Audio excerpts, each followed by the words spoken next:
Vea, la sal no aparece muy así como de pronto la fe, la oración, la esperanza, como los dones, no aparece tanto. Pero la sal está implícita en toda la Biblia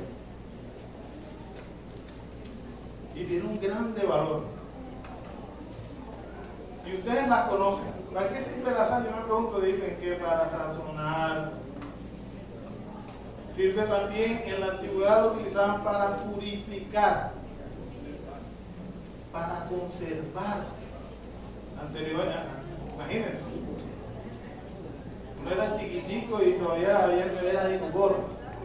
Pero imagínense esa gente en aquella época, no había nevera, y la sal tenía un valor muy grande. Es más, lo llamaban el oro blanco. Lo llamaban el oro blanco. Este oro blanco que tenía, podía, como dijimos, sazonar, conservar, purificar. Con él se podía pactar, con él se podía sobrevivir. Ustedes no saben que para poder atravesar un desierto era necesario la sal. Nadie puede sobrevivir a un desierto si no llevaba la sal. Yo estudié en el Almirante Colón, en la parte militar, y uno se iba caminando desde Vistahermosa, cogía Enequén, todo eso por allá, Mandela, y salía a una finca Turbaco, caminando trocha. Y nadie podía andar por el desierto sin una bolsa de sal. Para los sacrificios era necesario que todas las ofrendas llevaran sal. Todas, absolutamente todas. ¿Por qué? Porque la sal también era un acelerante que hacía que se consumiera más rápido la ofrenda. Y dice la Biblia que era de olor grato para Dios. Eso está en Levítico 2:13, si quieren lo anotan, número 18-19, donde Dios le habla a Moisés y le dice: todas las ofrendas deben llevar sal. Y hace un pacto perpetuo con la casa de David en 2 de Crónicas 13:5. Dice: pacto de sal he hecho con David. ¿Quiénes lo han leído? No lo han leído. Mira, bueno, vamos a leerlo. 2 de Crónicas 13:5. Los que son rápidos. ¿No saben ustedes que el Señor Dios de Israel dio a David el reinado sobre Israel para siempre, a él y a sus hijos mediante un pacto de sal? Los pactos siempre llevaban sal. Si usted hacía un pacto con una persona, no sé los que se acuerdan, los que leyeron eso por allá, Números, Levíticos, se cogía un animal, un becerro, una oveja, un carnero, y se partía por la mitad. Y se abría una mitad de un lado y otra mitad acá. Y las personas que iban a hacer el pacto caminaban en medio del animal dividido y después lo celebraban con una comida salada. Eso era un pacto de sal. ¿Y qué pasaba cuando se quebrantaba ese pacto? O cuando una de las dos partes quebrantaba el pacto, debía morir. Esa era la sal. Es más, la sal, como era el oro blanco, era con que los romanos le pagaban a sus soldados y a los funcionarios públicos. Trabajaste un mes, coge tu bulto de sal. Hiciste guardia tal día, te pasaste 3 horas más de noche, coge tu bulto de sal y un cuartico más. De ahí la palabra en latín salarium a la palabra que conocemos hoy, salario. Miren lo importante que era la sal, ¿verdad? Entonces, como todos los sacrificios llevaban sal, la Biblia no lo dice. No sé si la persona llevaba su sacrificio ante el sacerdote y llevaba su bulto de sal, o el sacerdote tenía una recámara llena de pura sal. Pero de que era importante, era importante. Y la sal sirve también para purificar. Pueden leer pasajes donde Eliseo llegó a una casa, pidió una taza de agua y esa agua estaba contaminada y le echó sal y se purificó. la importancia de la sal. Entonces, ¿por qué Jesús utiliza la palabra o la expresión en el versículo 13? Vosotros sois la sal de la tierra. Pero me gustaría que conociéramos de dónde viene esta palabra, y él lo está diciendo en un sermón muy conocido por todos. ¿Está dentro de qué? Dentro del Sermón del Monte, que está en los capítulos del 5 al 7. Del 5 al 7 de Mateo. Y empieza hablando de las bienaventuranzas. ¿Y por qué Jesús habla de estas cosas? Me voy un poquito al capítulo 4. Dice que Juan el Bautista, desde el versículo 12, 4:12, dice que Juan el Bautista había sido apresado. Entonces Jesús empezó su ministerio y comenzó a llamar a unos hombres. Yo en una oportunidad les compartí de que la vida de Juan el Bautista y de Jesucristo estaban relacionadas. Que Juan el Bautista era 6 meses mayor que Jesús. Que cuando Juan el Bautista predicaba, Jesús se preparaba y era discípulo de Juan. Que cuando Juan el Bautista fue apresado, empezó el ministerio de Jesús. Y que cuando Juan el Bautista es decapitado, empieza la pasión de Cristo. 6 meses después de la muerte de Juan. Entonces dice que después de que Juan fue apresado, Jesús comenzó a predicar en una región llamada Galilea. Vamos acá donde los judíos, de Samaria para arriba, era Galilea. Entonces cuando Jesús empieza a predicar en Galilea, dice el evangelista, para que se cumpliese la profecía de Isaías cuando dijo: oh tierra de Zabulón y de Neftalí, tierra sentada sobre tinieblas, vio gran luz. Ahí se había cumplido. Ustedes se imaginan a Moisés hablando en ese monte de la ley de Dios y entregando la ley de Dios. Era algo parecido a lo que Jesús estaba haciendo en ese monte, en ese momento. Estaba hablando de la ley de Dios. Porque ¿de qué trata el Sermón del Monte? No es más que enseñanzas para vivir una vida consagrada a Dios y condenar las conductas de hipocresía religiosa, materialismo y cosas vanas. Jesús vino, como dice uno, a explicarle a la gente con plastilina la ley. Porque cuando Moisés la dio parecía que no la entendía. Entonces eso era lo que estaba diciendo Jesús. Llegado este momento, le dice estas palabras: vosotros sois la sal de la tierra. Entonces, ¿qué significa que nosotros seamos la sal? Ya voy explicándole un poco lo que les dije adelante. La sal de la tierra no es más que la voluntad de Dios en nuestras vidas por encima de nuestros propios deseos. Eso es ser sal. Hemos escuchado, sí, que nosotros somos los que le ponemos el sazón a la vida. No, eso no es que nosotros ponemos ningún sazón. Sí, esa es la función de la sal. Pero la sal es hacer la voluntad de Dios por encima de nuestros propios deseos. Ser sal significa ser fieles al pacto que Dios hizo por medio de Jesucristo, que hizo por nosotros. Eso es ser sal. Que hemos nacido de nuevo y que no andamos conforme a este mundo. Eso es ser sal. Pero miren cómo dice el versículo 13. Tan corto ese versículo.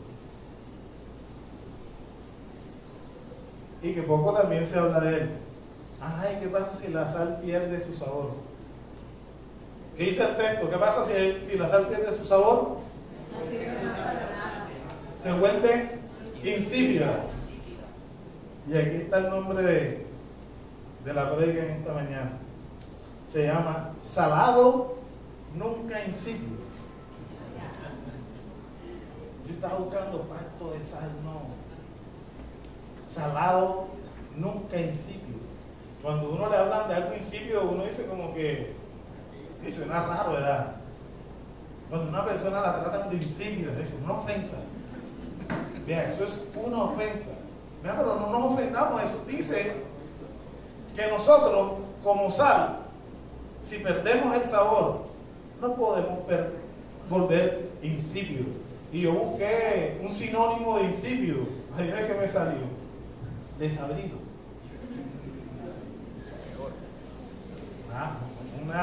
Una palabra muy hasta coloquial, ¿verdad? Desabrido. Entonces,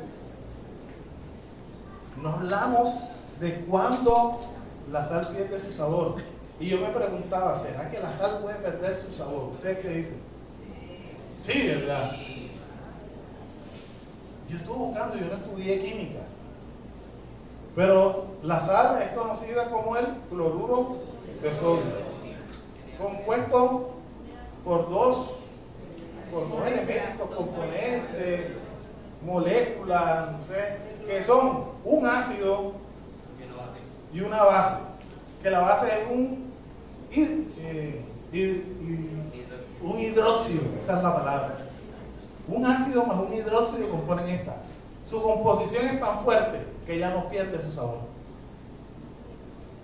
excepto de que se mezcle con otro. Es la única manera que... Pero si usted es una sal ahí conservadita, no va a perder sabor, excepto que la mezcle con otro componente.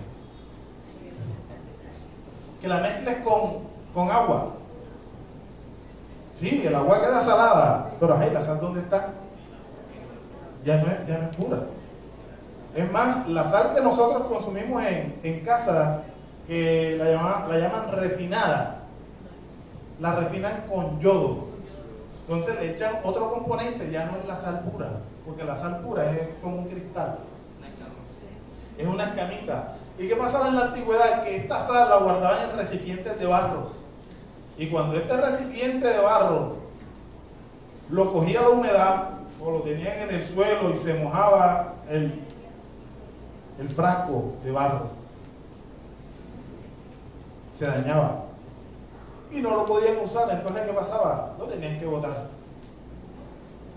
Y se me olvidó que en estos países donde cae nieve utilizan la sal para derretir la nieve, ¿cierto? Entonces, la única manera de que la sal pierda su sabor es que se mezcle. Y el Señor está diciendo eso de nosotros. Si la sal pierde su sabor, si nosotros perdemos ese sabor, ¿cómo lo perdemos? Contaminándonos con otros elementos del mundo, volviéndonos a aquellas viejas costumbres, dejando que salga nuevamente ese viejo hombre de nosotros. Cuando dejamos que las obras de la carne se manifiesten en nuestra vida y se olviden de la voluntad de Dios. Cuando dejamos de que la ira, el enojo, la maledicencia, la blasfemia, la altivez, el orgullo llegue a nuestra vida, entonces esa sal va perdiendo su sabor y nos volvemos insípidos delante de Dios. Y no solo delante de Dios, delante de la gente nos volvemos insípidos, porque créanme que la gente que está a nuestro alrededor está más pendiente de nosotros que del vecino que no es cristiano. Nos tienen en la mira. Y ahí como nos equivoquemos. Ahora, en la clase hablábamos, sí, nuestra vida, no podemos negar que el pecado mora en nosotros. Ojo, a diferencia de la práctica. El que practica el pecado ya es otra cosa. Como decía en la clase, bueno, sí, todos los días pensamos mal, pero hay personas que hacen mal y es su constante diario. Se acuestan pensando qué van a hacer y en la mañana lo ejecutan. Eso no es porque, ay, Dios me hizo así. No, al día siguiente vuelve y hace lo mismo. Y es su vida. Y es su manera de vivir. Y es ahí entonces cuando esa sal pierde su sabor. Tito 3, capítulo 3, versículo 3.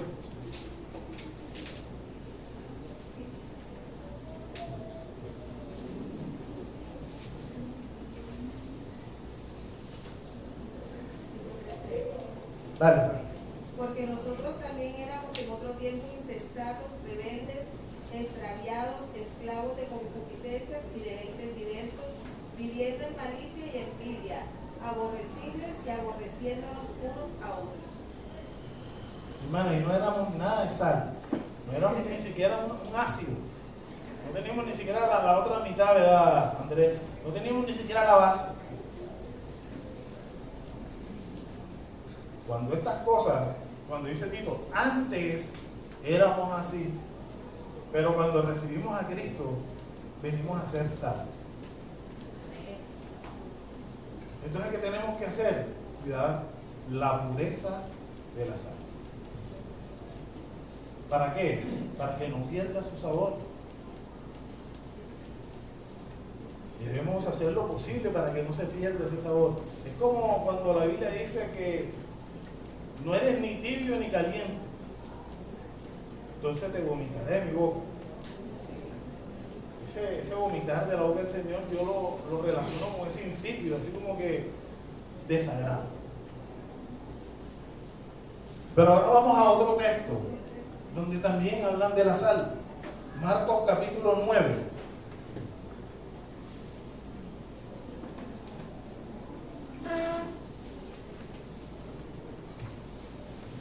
Y en Marcos, su capítulo 9, versículos del 49 al 50, dice de esta manera: todos serán salados con fuego, y todo sacrificio será salado con sal. Buena es la sal. Yo creo que era buena la sal por aquí, dámela. Buena es la sal, pero si la sal se hace insípida, ¿con qué la sazonaréis? Tened sal en vosotros mismos y vivid en paz unos con otros. En nuestra vida, para que fuera purificada, el Señor nos hizo sal y nos pasó por fuego. Dos elementos utilizados para purificar: el fuego y la sal. Y así nos hizo nuestro Dios. Y el versículo 49, en su parte le dice que todo sacrificio será salado. Pero me gustaría hacer lo que hice con el texto anterior, irme un poquito hacia atrás. Y en los versículos desde el 33 del mismo capítulo 9, había una disputa entre dos discípulos de quién era el mayor.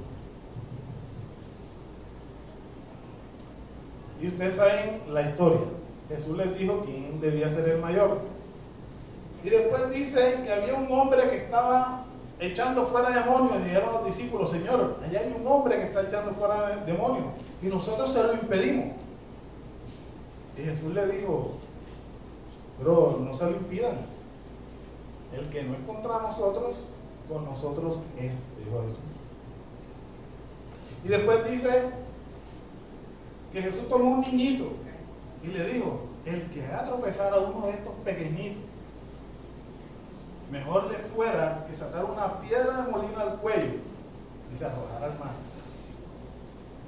Y más abajito dice que si tu brazo, que si tu pie, que si tu ojo te son ocasiones de caer, mejor córtalo, porque mejor es entrar cojo, manco y tuerto al reino de Dios que tú vayas completico al horno de fuego.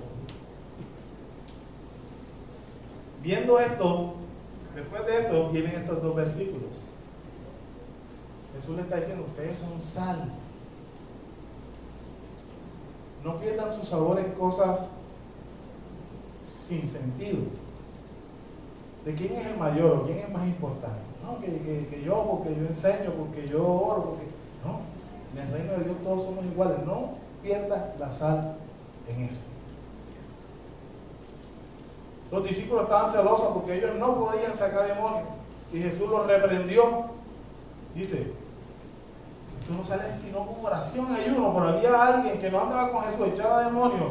Ya sintieron celo. El celo hace que nosotros nos volvamos también insípidos.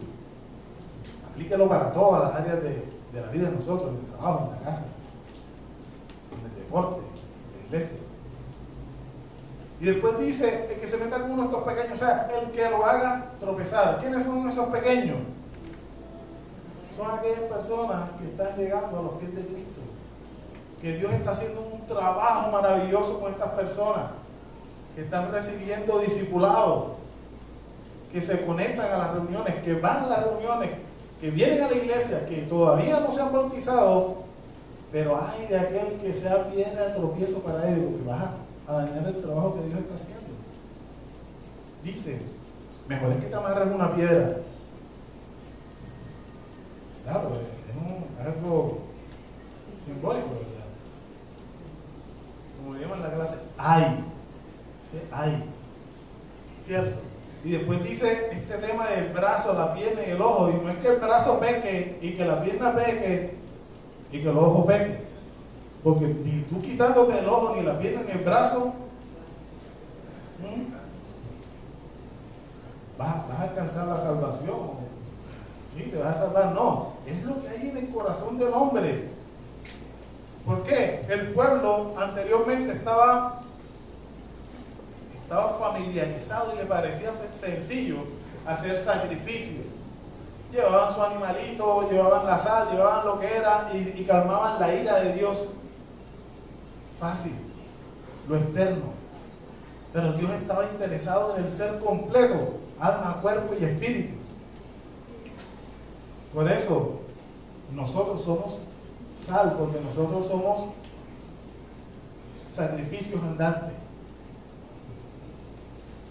Y dirán, bueno, nosotros no somos ninguno sacrificio, porque Jesús fue el máximo sacrificio. Pero la Biblia dice que nosotros debemos sacrificar nuestro cuerpo cada día. Pablo lo dijo en Romanos capítulo 12, dice, hermanos, os ruego, se los suplico, se los imploro, que presentéis ¿qué? Vuestros cuerpos en sacrificio vivo, santo, agradable a Dios, que es vuestro culto racional. Y dice, no se vuelvan insípidos, no os conforméis a este siglo. Me está diciendo, no vivas conforme a este siglo.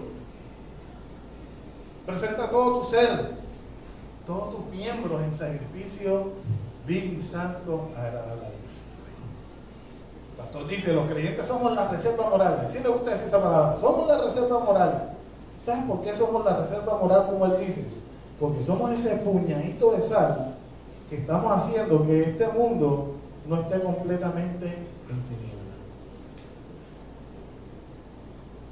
Usted y yo somos un puñadito de sal. Ahora ustedes, hay unos que son refisados, que son todos un refinadito. No, yo no quiero ser refisada, esa viene con yodo, ¿verdad? Quiero ser la sal, la pura, la de cristalito, esa que raspa, la ordinaria. Mi hermano, no vamos a mezclar con las cosas del mundo. Sí, nos rodean. Quizás no podemos reparar, mi hermano, pero 7 veces se cae justo. ¿Cuántas veces lo levanta el Señor? Lo levanta, pero no se queda ahí disfrutando del lodo, disfrutando del resbalón.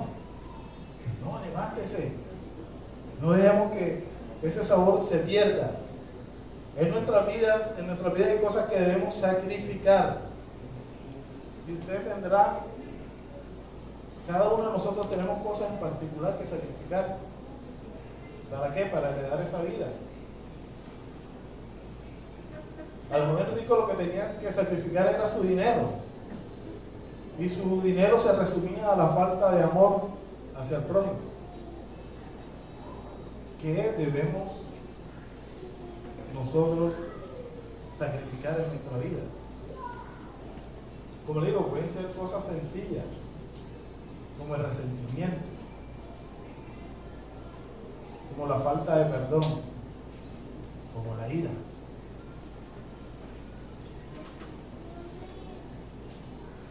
Dios no quiere que seamos insípidos, sino que mostremos una obediencia genuina. Porque ¿qué pasa? Como Jesús le estaba hablando en el Sermón del Monte, y el Sermón del Monte también condenaba conductas de las personas. Y también lo hablamos en la clase. Lo decía Paola, mostrar una apariencia religiosa, una apariencia de piedad, que lo que hace es que nos engañamos a nosotros mismos, pero a Dios no podemos engañar. Yo no sé a quién le gustan los carnavales de Barranquilla, pero hay gente, y créanme, hay cristianos que hoy o ayer o antes metió allá. No se sorprende, eso va. Pero gloria a Dios que nosotros estamos aquí. Amén. Se están contaminando con las cosas del mundo. No, porque esa es nuestra cultura. Y nosotros como colombianos, barranquilleros, cartageneros también, hay gente que se mete en el bando, que les vaya bien en el bando. Y montan las foticos en las redes, y el Señor nos dice, ay de aquel que haga tropezar a uno de estos bien pequeños. Si usted lo quiere hacer, que se siente feliz haciéndolo, hágalo, pero no monte la foto. Así no es piedra de tropiezo. Hágalo, y eso es una cuestión personal entre Dios y usted. Pero de que es insípido, lo es. Que nuestras vidas se mantengan puras, completamente puras. Y para finalizar, Colosenses 4, versículo 6. Colosenses 4, 6. Me llevan la tía, mi pastor me dijo, no te pases de media hora. Estoy haciendo todo cada cual como él me dijo. Esto tiene tela por cortar bastante. Pero, Colosenses 4, 6. Con voz fuerte. Sea vuestra palabra siempre con gracia, sazonada con sal, para que sepáis cómo debéis responder a cada uno. Ahora no digas, no, sí, que nosotros somos los que le ponemos sazón a la... No, que tu palabra esté sazonada con sal quiere decir que tu hablar sea veraz, que tu hablar sea de bendición, que tu hablar sea hablar más de Dios que de las cosas del mundo, que tu hablar, que tu caminar, que mi pensar sea conforme a la voluntad de Dios. Si en algo digno de pensar y que es digno de alabanza, dice Filipenses, piensa en eso. Eso es ser salvo. Cuando escuchemos entonces esa palabra, vosotros sois la sal de la tierra. Somos ese grupo de hijos de Dios que le hemos dado valor al sacrificio de Cristo y que estamos haciendo lo posible para que este mundo no siga en tinieblas, porque son muchos los que se están perdiendo y están alrededor nuestro y se están perdiendo, y lo que estamos haciendo es piedra de tropiezo. Que Dios sea purificándonos cada día, que nos mantengamos puros, aún con nuestras debilidades, pero puros. Yo quiero hacer una oración, mis hermanos, para terminar. Los invito a colocarse de pie.